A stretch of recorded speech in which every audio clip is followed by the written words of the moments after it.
அப்பொழுதோ இந்த தாவீது என்ன செய்கிறான் என்று கேட்டால், கனி தருகிற செடியை குறித்து நான் சொல்லுகிறேன்.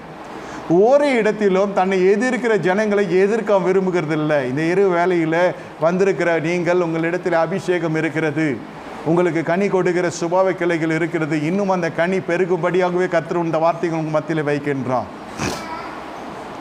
என் நாமத்தினால் காரணமில்லாமல் பகைக்கப்படுவீர்கள் என்று வேதம் சொல்லுகிறது. என் நாமத்தினால் ஆலயத்துக்கு புறமே தள்ளுவார்கள் என்று வேதம் சொல்லுகிறது. என்னை கேட்டுக்கொண்டிருக்க தேவனுடைய ஜனமே, கர்த்தர் இந்த மாலை வேளையிலே உங்கள் இடையிலே இடைப்பட்டு சொல்லுகிற காரியம் என்னவென்று கேட்டால், உங்களுக்கு மரண பரியந்தம் பின்னே ஜனங்கள் தொடர்ந்து கொண்டே வருவாங்க, அவங்க பகைக்கிற ஜனங்கள் இருந்து கொண்டே இருப்பார்கள். ஆனால் அப்பொழுதும் பாருங்கள், இந்த தாவீது என்ன செய்கிறான் என்று கேட்டால், ஒரு முறை தேவனுடைய நாமத்திலே சொல்லுகிறான், அபிஷேகம் பண்ணப்பட்டவர் மீது கை போடுவது எப்படி, அவரை குறித்து தீங்காய் பேசுவது எப்படி, அவருக்கு விரோதமாய் சதி திட்டங்கள் செய்வது